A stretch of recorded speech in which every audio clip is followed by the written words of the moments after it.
Have you ever been in that moment? You're on the phone, or standing by the door, or lying next to someone in the quiet after a long conversation, and the words are right there. I love you. You feel them. You mean them. They're practically sitting on the tip of your tongue. And yet, your throat tightens, your brain stalls. You say something else instead. Drive safe. Text me when you get home. Good night. Meanwhile, other people seem to throw I love you around like it's punctuation. They say it to their parents, their partners, their friends, sometimes even at the end of casual conversations.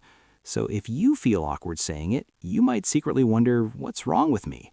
Am I emotionally closed off? Cold? Broken? But here's the thing. Feeling awkward saying I love you is not a sign that you don't feel deeply. In fact, very often, it's the opposite. Let me show you why. Imagine two people growing up in different emotional climates. In one home, I love you is said daily. It's routine. It's woven into goodbyes and bedtime rituals. The phrase becomes familiar, almost automatic. It feels safe. In another home, love might have been shown through actions. Cooking, fixing things, working long hours, but rarely spoken. Or worse, maybe it was spoken inconsistently. Sometimes warmly, sometimes manipulatively, sometimes only when something was needed in return.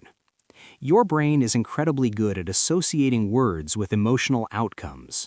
If I love you was tied to warmth and safety, your nervous system relaxes around it. If it was tied to pressure, unpredictability, or vulnerability, your body might tense up, even if your adult mind understands what it means. So when you hesitate to say it, it's not necessarily resistance, it might be memory. Psychologists talk about attachment styles: secure, anxious, avoidant. But here's a simpler way to think about it. Your nervous system is always asking one question: is it safe to be fully seen? Saying I love you is not just sharing affection, it's exposure. It's like stepping onto a small emotional stage and turning the spotlight on yourself. You're not just expressing love, you're revealing that you care deeply. And once you reveal that, you can be hurt. If you've learned, consciously or not, that vulnerability equals risk, then those three words can feel heavy. Not because you don't feel them, but because you do. Some people feel awkward saying I love you because to them those words are sacred. They're not casual, they're not filler. They're a commitment, a declaration, almost like signing a contract in ink. If that's you, your brain might treat I love you as something that should only be said when you're absolutely certain, not when you're kinda sure, not when you're swept up in emotion, but when you've analyzed it, tested it, proven it to yourself. And that analytical part of you, it's not cold, it's careful. There's also something fascinating happening neurologically.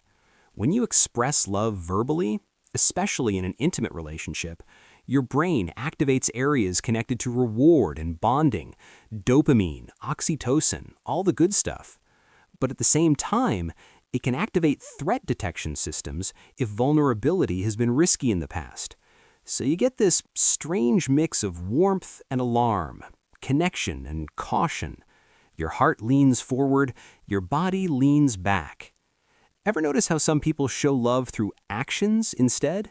They'll fix your car, bring you soup, remember tiny details about your week. But when it comes to saying the words, they freeze. That's not emotional absence. That's a different love language combined with a protective nervous system. And then there's culture. In some cultures, saying I love you openly is normal. In others, it's rare, even uncomfortable. You might have grown up in an environment where emotions were private, subtle, implied rather than declared. If that's your baseline, suddenly verbalizing love can feel dramatic, almost theatrical. You might think, why do I have to announce it? Isn't it obvious? But here's where it gets deeper. Sometimes the awkwardness isn't about love, it's about receiving. Think about it.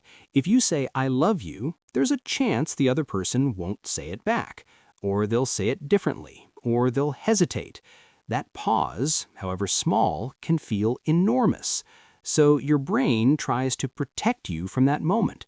It keeps the words safely inside. No risk, no rejection, no imbalance. And sometimes the awkwardness shows up even when you know the person loves you back. That's because saying I love you also locks you into a level of emotional intimacy. It confirms that what you feel is real. And once something is real, it matters more, which means it can hurt more. Let's pause for a second. If you feel awkward saying I love you, does that mean you don't feel it deeply? Or does it mean you feel it so deeply that it feels powerful? There's a difference. Some people treat I love you like a warm hug. Others treat it like a sacred vow. If you're in the second group, of course it feels heavier. Of course your body reacts. You're not dealing with a casual phrase. You're handling something meaningful. Now, let me gently challenge another belief you might be carrying. You might think, if I struggle to say it, I must be emotionally unavailable. But emotional availability isn't measured by how easily you say 3 words. It's measured by how consistently you show up, how you respond to someone's bad day, how you listen, how you stay.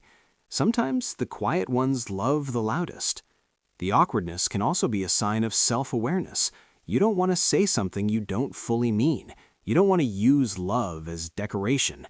You want it to be true, grounded, aligned with your actions. And that's integrity.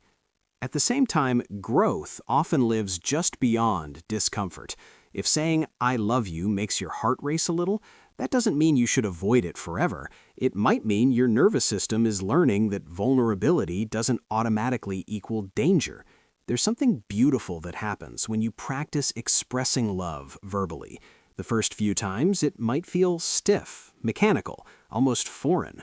But over time, your brain updates its data. It realizes nothing bad happened. I was seen, and I survived, maybe even felt closer. Neuroplasticity is a fancy word for this. Your brain rewires based on experience. Every safe moment of vulnerability becomes evidence. Evidence that you can open up and still be okay.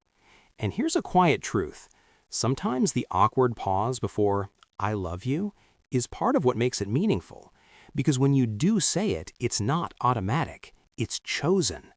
So if you're someone who feels awkward saying those words, maybe the goal isn't to force yourself to become someone who says it effortlessly. Maybe the goal is to understand your own rhythm. Ask yourself gently, what does love mean to me?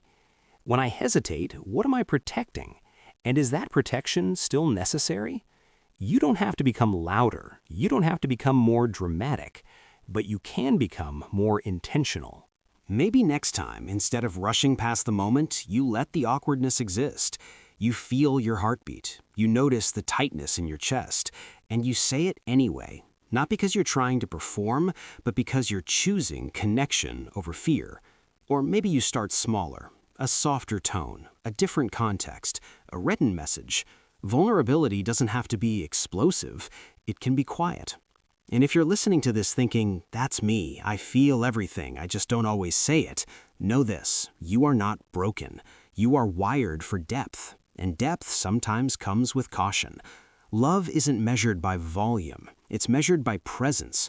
So whether you whisper it, write it, or take your time before saying it out loud, your way of loving still counts.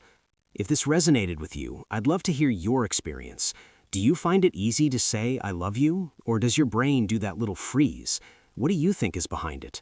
And if you're curious about the hidden psychology behind everyday behaviors, the small, awkward moments that actually say a lot about who we are, stick around. There's always more to understand about the way your mind protects, connects, and grows.